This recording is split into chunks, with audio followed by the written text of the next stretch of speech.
Un momento, tenemos un mensaje del coautor de este contenido. Nos comparte una nota, quiere dar las gracias. Hay muy importante, en la descripción hay una lista de enlaces recomendados. Y ahora sí, continuamos con la explicación. ¿Qué tal? Si ya conocen algo de Hadoop, pero quieren ir un paso más allá, este es el lugar. Hoy no vamos a hablar de lo básico. No, la idea es otra. Es entender cómo piensa un experto de verdad. Vamos a meternos de lleno en eso. Y miren, esta frase lo dice todo, ¿no? Cualquiera puede aprender a usar una herramienta, pero ¿saber cuándo no usarla? Eso es otro nivel. Eso es lo que de verdad separa a los que saben de los que realmente entienden. Y justo de eso se trata, de identificar esas trampas carísimas en las que caen muchos para poder esquivarlas. Ok, vamos a empezar con algo que se conoce como antipatrones.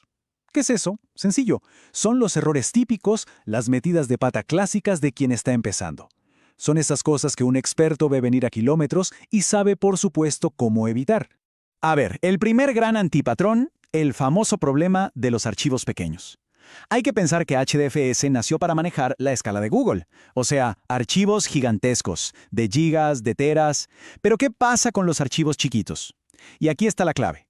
Cada archivo, sea de 1 kilobyte o de 1 terabyte, ocupa un lugarcito en la memoria del cerebro del sistema, el name node. Entonces, si le metemos millones y millones de archivos pequeños, es como llenar esa memoria con papelitos. El resultado, la memoria se agota, el name node colapsa y ¡pum! Todo el clúster se cae. Así de grave. Entonces, ¿cómo se soluciona esto? Bueno, un experto no espera a que el problema explote. La jugada maestra es la prevención. Como vemos aquí, en lugar de tirar un montón de archivos sueltos al sistema, lo que se hace es agruparlos. Piénsenlo como meter un montón de canicas en una caja grande antes de guardarlas. Se usan formatos como Avro o Parquet para crear estos contenedores más grandes, y esto se hace antes de que toquen HDFS. Es una solución súper elegante y, sobre todo, proactiva. Pasemos al siguiente clásico, el cuello de botella del reducer. Imaginen una autopista con 10 casetas de peaje. En MapReduce, los reducers son esas casetas. Pero, ¿qué pasa si por alguna razón todos los autos deciden ir a una sola caseta? Se forma un embotellamiento monumental, ¿verdad? Mientras las otras 9 casetas están vacías. Bueno, eso es exactamente lo que pasa aquí. Si los datos están sesgados y una sola clave recibe la mayoría de los registros, un solo reducer se sobrecarga y todo el trabajo, por más masivo y distribuido que sea, tiene que esperar a que ese único punto termine. Un desastre para el rendimiento. Y la solución, claro, es dirigir mejor el tráfico. Un experto no deja que los datos se vayan por donde quieran. Lo que se hace es diseñar algo llamado particionador personalizado. Básicamente, es como poner un director de tránsito inteligente que le dice a cada dato a qué caseta de peaje, o sea, a qué reducer ir. De esta forma, nos aseguramos de que el trabajo se distribuya de manera pareja y evitamos esos atascos. Ok, atención aquí porque este es quizás el concepto más fundamental de todo Hadoop, la localidad de los datos.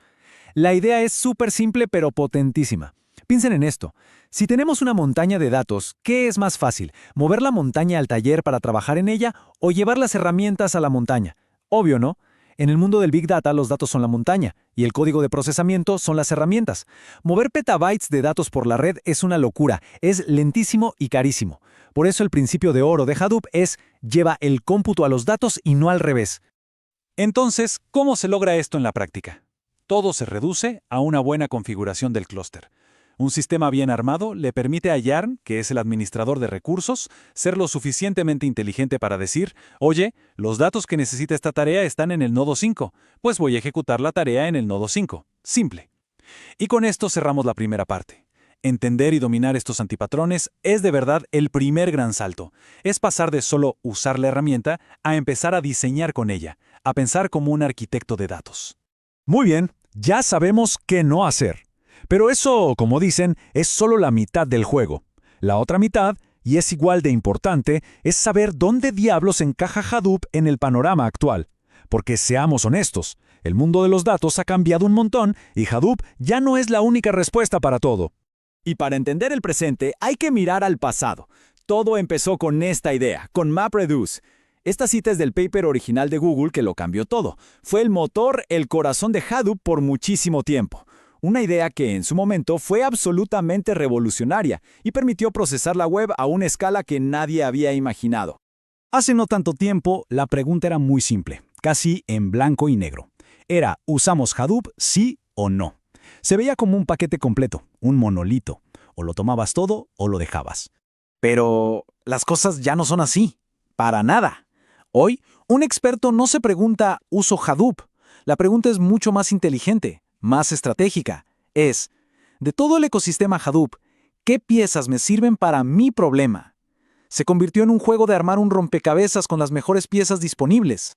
Y justamente, aquí están algunas de esas piezas del rompecabezas. A ver, HDFS sigue siendo el estándar, el rey para guardar cantidades bestiales de datos en un data lake. Yarn es el administrador de recursos, probado en 1000 batallas, súper sólido.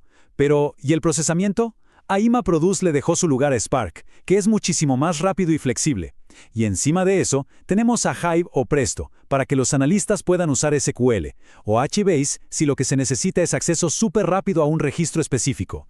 La combinación ganadora hoy en día suele ser esta: HDFS para almacenar, Yarn para administrar y Spark para procesar. Esa es la fórmula. Bueno, y para ir cerrando, quiero que nos alejemos un poco de la tecnología pura y dura. Hablemos de la idea de fondo, de la filosofía. Porque el verdadero legado de Hadoop, lo que de verdad perdura, no son solo sus herramientas, es la forma de pensar que trajo al mundo de los datos. Esta frase de verdad lo clava. Hadoop no es solo una tecnología, es una filosofía sobre cómo domar la inmensidad. ¿Qué significa esto? Que nos enseñó a no tenerle miedo a los datos masivos. Nos enseñó a aceptar que el hardware va a fallar y a diseñar sistemas que sobrevivan a eso. Nos enseñó a distribuir, a dividir para conquistar y así alcanzar escalas que antes eran ciencia ficción. Entonces, hemos visto el qué, el cómo y, lo más importante, el por qué. Ya no se trata solo de conocer las piezas, sino de entender la lógica detrás. Y cuando se llega a ese punto, se pueden construir sistemas que no solo escalan en tamaño, sino que escalan en entendimiento. Así que la filosofía ya está sobre la mesa. La pregunta que queda flotando es, ¿cómo se va a domar la inmensidad? Ya no se trata de qué puede hacer la herramienta, sino de qué se puede llegar a construir con esta forma de pensar. Ahí está el verdadero desafío. ¿Quieren seguir la conversación? Aquí les muestro cómo se puede participar. Y ahora que terminamos, la pregunta es, ¿qué sigue? Vamos a verlo. Son 3 pasos bien sencillos para sumarse a esta comunidad. Lo primero, suscribirse. Así no se pierden nada de lo que viene. Segundo, la interacción. La opinión de todos es súper valiosa para nosotros. Un me gusta o no me gusta nos dice muchísimo sobre qué funciona. Y la crítica constructiva es clave. Así es como mejoramos, todos juntos. Y tercero, dense una vuelta por la descripción para encontrar más detalles. Ahí hay enlaces y recursos muy buenos recomendados por el coautor. Ahora la decisión es suya. ¿Cuál será el primer paso?